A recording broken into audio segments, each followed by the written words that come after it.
Hi, I'm Dr. Rudy Cashman. Welcome to our show here today. This is going to be very interesting.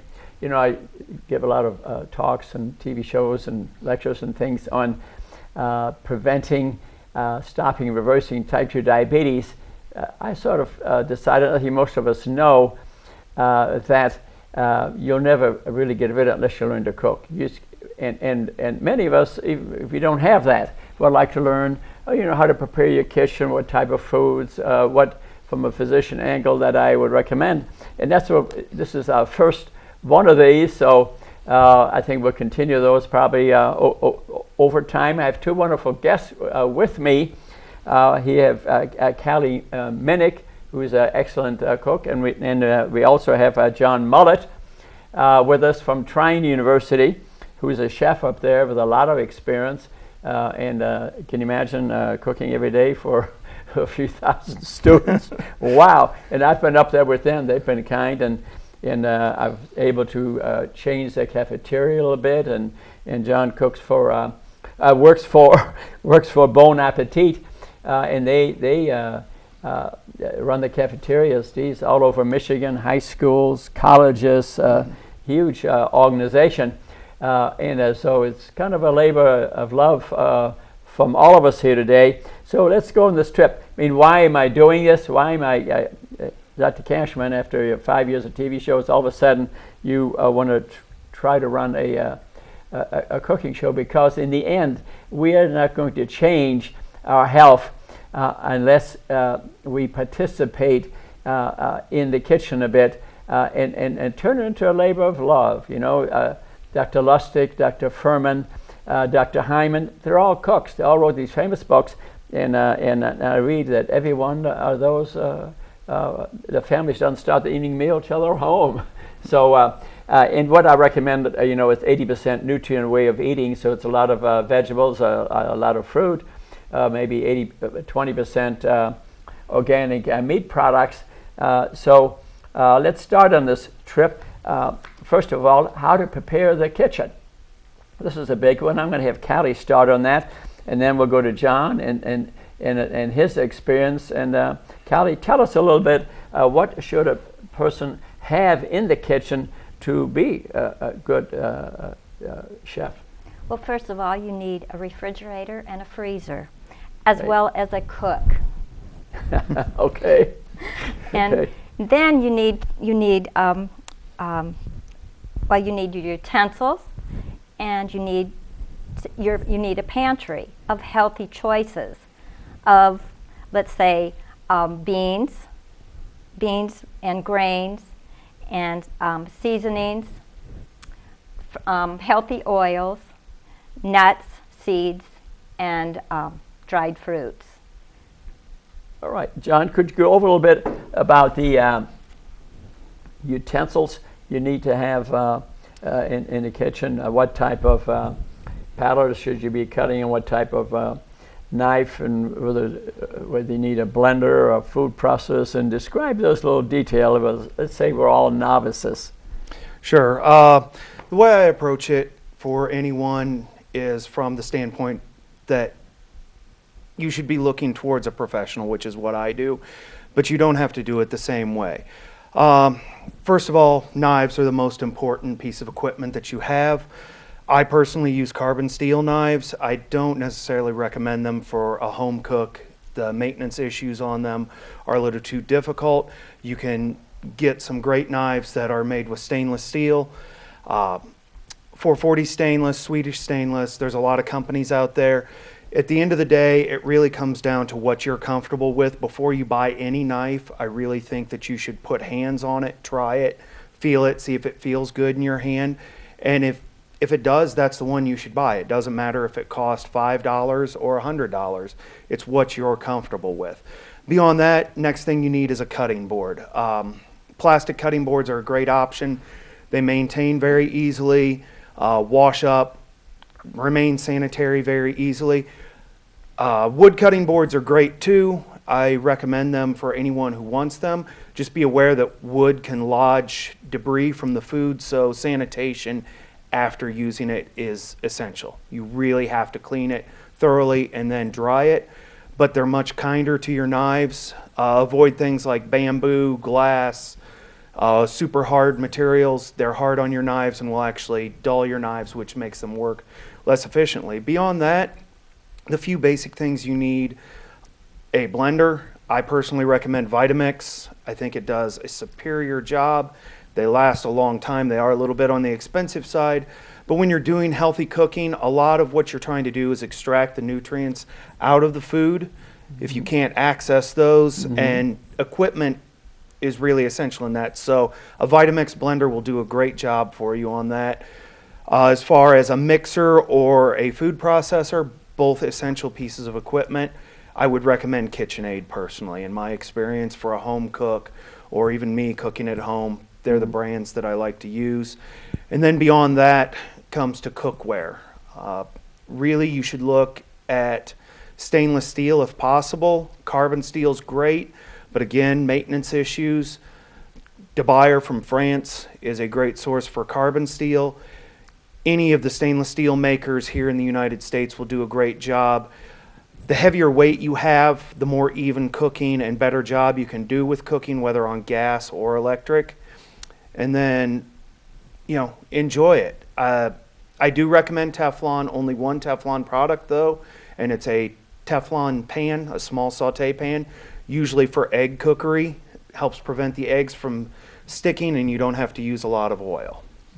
So Tell us the difference between a blender and a food processor. Yeah. Type of blade, size of the blade, or include a little juicing in smoothies, for example. What do you need for that? As far as juicing and smoothies go, you can use a food processor or a blender. Either one will work. The blender will do a better job of smoothies. It's set up, it has a fixed blade system in it, and it breaks everything down to a fine liquid.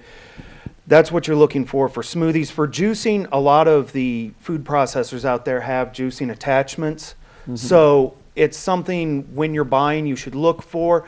Food processors also have interchangeable blades that can be used for fine mincing vegetables and food products, nuts, things of that nature. But they also have slicing blades. So if you don't want to take the time hand cutting slices of, say, potato, you can put the attachment in. It does it for you. It's done very quick and very easily. Blenders tend to also have a taller carafe or pitcher that's narrower to focus how the liquid moves in there, whereas food processors are a wider base and they can handle dry, liquid, or semi-liquid ingredients. You could. I was watching somebody on a DVD. You can make granola in there, put nuts in there. You sure can. Quite easily. Very and easily. they should be standard equipment that you keep on the side. Yeah, it should always be there. If you're going to get the most out of your food and the most enjoyment out of cooking, you need to have the proper equipment. The proper equipment makes it easier and quicker to do. Vitamix also does have a carafe or pitcher for their mixers to actually turn whole grains into flours that you can use and make your own flours at home. So that's a nice attachment too. What about Ninja? Ninja, I don't really have much experience with Ninja. I can't really speak to them.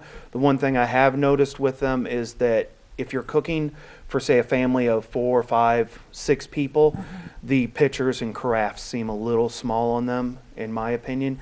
One thing that's key for a blender to work well is for the liquid that's in there to be able to move and to process properly. And if you're cooking for a large amount of people, it means you have to put more product in, and it will limit how the liquid moves. Yeah, I'm sure the reason you brought it up, Callie, is that they're a lot cheaper. Yeah, they're about $100 versus Vitamix. But Vitamix has definitely the best reputation. Has the best reputation. And there's also, I'm trying to think of the brand. There's several brands out there that you can find. Shop online. Amazon. I think shop around a little bit. I think would be good, but it's a necessary piece of equipment. Yes. You know, you put a blender there, and you put a food processor there, and the pallet in between. Between wood and plastic, which would you prefer? Me personally, as far as a cutting board, I prefer wood. they work better. Yeah. And it's a simple procedure to clean them and sanitize them and then let them air dry. Yeah. But for the average home cook, and also because of cost, Yeah. plastic is a great option. Okay. You can buy plastic cutting boards locally at many outlets, and they'll all do a great job for you. Okay, that's great. And then you have to, learn what type of food is healthy for you, and that's what our other talks and lectures on. And we'd like you to learn a lot about raw food. This is an excellent DVD and book that you can get on the internet. Raw Food Made Easy by Jennifer Kornbleitz. I tell you, I recommend it highly. I watched her DVD this morning. Mm-hmm. It's all raw food, healthy food. If you were to cook this way every day, and she has breakfast to dinner, you get rid of your diabetes, matter a month, 2 or 3, 90% of them. And based on Furman's work, my work, and I think, so show us how, Callie, show us how you use, what do you call it, the big knife, the main knife? What do you call it? Is there a name for it? There's several names for it depending on where you are in the world. Yeah. It's either called a French cook's knife or a chef's knife or a German cook's knife. In Japan, they call it a gyuto. Yeah. But that's what you're looking for. Yeah, what's the technique? And I'll have Callie show me. What's the technique of using a big knife? A certain pressure that you apply? Really, the first thing you always need to keep in mind is have your knife be very, very sharp. You have to, as close to a razor as possible, because, is that right? Yes, the sharper the knife, the less you have to work, and the less the knife does what we call bucking steering, which is where it moves on you as you're trying to cut, and that's how most people end up cutting themselves, is when that happens. But all chefs will use a very common what we call pinch grip, where you use the back 3 fingers to hold the handle, and then just past the hilt over the top of the blade, you place your index finger and your thumb, and you grip the blade there. It holds the knife very securely, but also keeps it exactly straight up and down, so you're getting precise, even cuts every time. How often do you sharpen your chef's knife? My knife, because of the steel it's made with, I only have to sharpen it about every 2 months, and that's very high use. Now, I do maintenance of what we call stropping, either on a very fine stone or a piece of leather to just keep the edge honed up and aligned, and that's all I have to do. Stainless steel knives, you'll probably have to sharpen, depending on how much you're cooking with them, every couple weeks to every couple months. So, and that's what I like to use at home, is a stainless steel knife, because it doesn't rust, and it doesn't react chemically with foods. Yeah, and is it a certain technique you used to, Callie? Down and forward. Yeah, that's down and forward. That's actually on this tape. Yeah, down and forward and sharp. She didn't bring that up. Sharp. Well, he said it. Yeah, he mentioned sharp. Yeah, there's really 2 styles of cutting from around the world for the most part. One is what's known as rock cutting or rock chopping, where you keep the blade in contact with the board the whole time. Use the radius near the front, and you raise it up and down. I think that's a style most people are familiar with. What you recommend is a Japanese style of what they call a push cut, and it's you actually lift the blade off the board, and it's the technique I use, down and forward. Yeah, very quick and the rock is you put it down and just.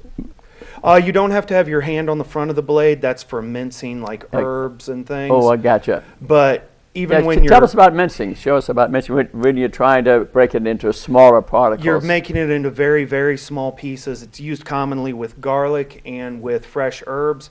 And really what you're doing is putting them in small amounts on your board, place them in the center, and then I personally place the palm of my hand on the top spine of the front blade, and then just... I keep it working up and down, just back and forth. Around, Yep, until you reach the consistency you're looking for. Yeah. How would you do a big onion? How would you do a big onion? A big onion depends on if I'm doing a julienne cut or a dice or mince. Julienne cut is? Julienne cut is 1/8 of an inch wide, square by about 2 inches long. Okay. If I'm doing a julienne, I'll take the sprout end and the root end off, cut it in half, and take the outer layers off, and then it's like running the angle of a protractor. You start here and you just work your way around.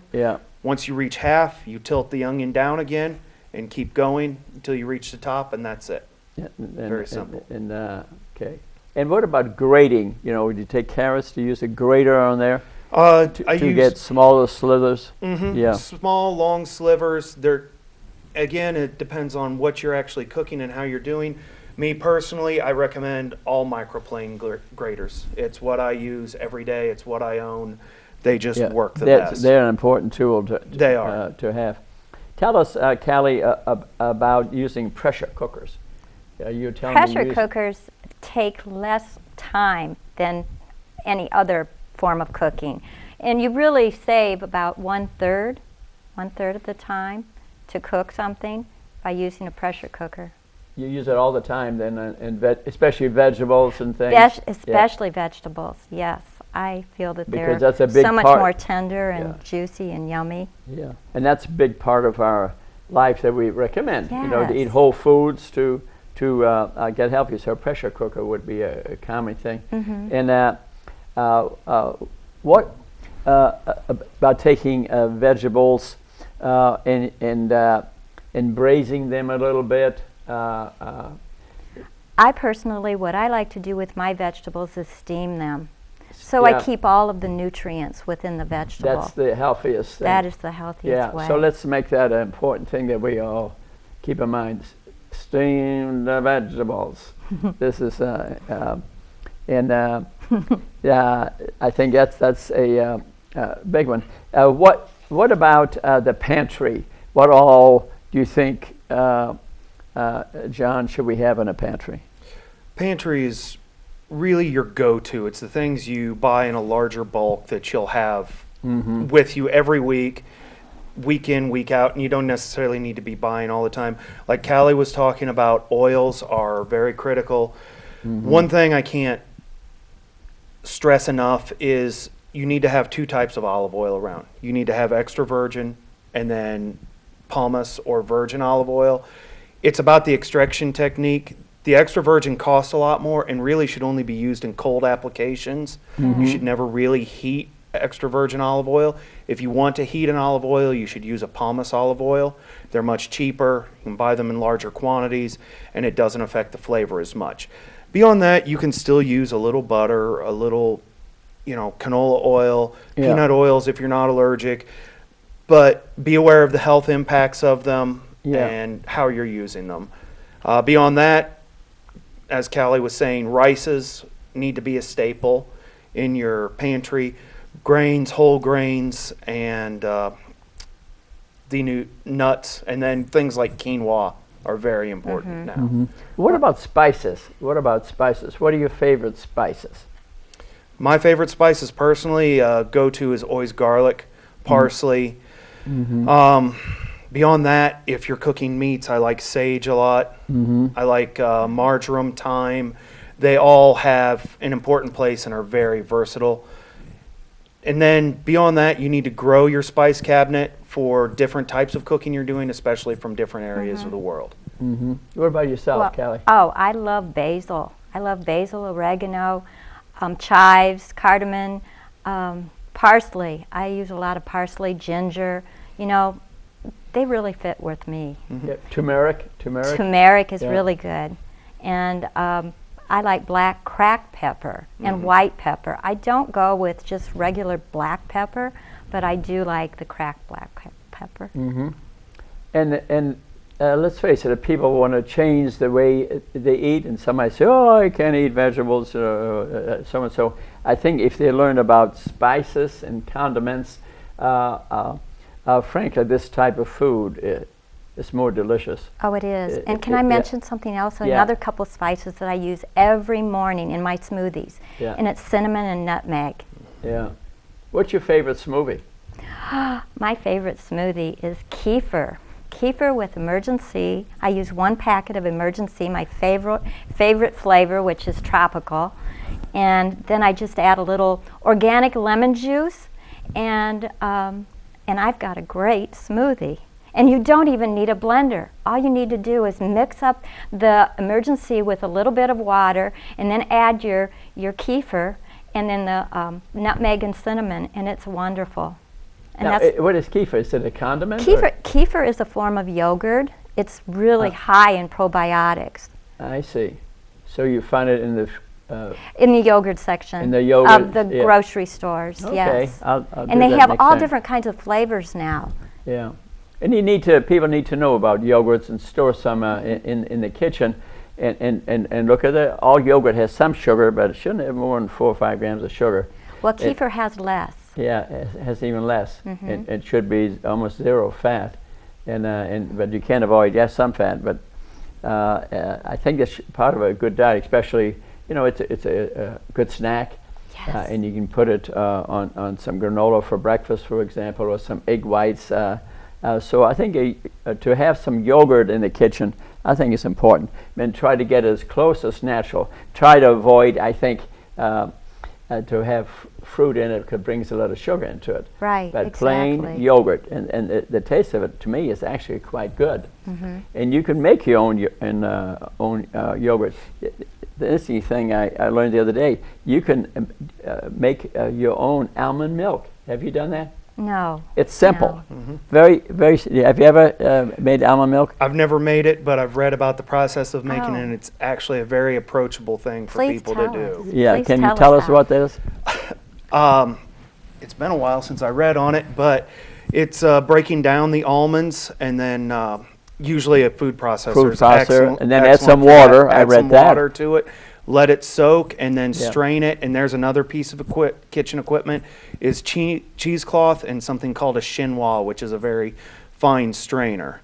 Yeah. But in Mexico, they make a rice drink with rice doing the Right. same process and Yeah. essentially make rice milk. So it's a common technique around the world that people use to extract nutrients from grains, especially excess grains that they had, and be able to use them quickly and easily, and especially for young children or even babies to ingest them and get the nutrients out of them. Yeah, it's very Wow. healthy. I mean, I myself, I'm not that hard on regular milk because I read Whitewash by Keon. Yeah, once you read that book, if you give milk to your kids, I will be surprised. And so I'm kind of big into almond milk. So are you.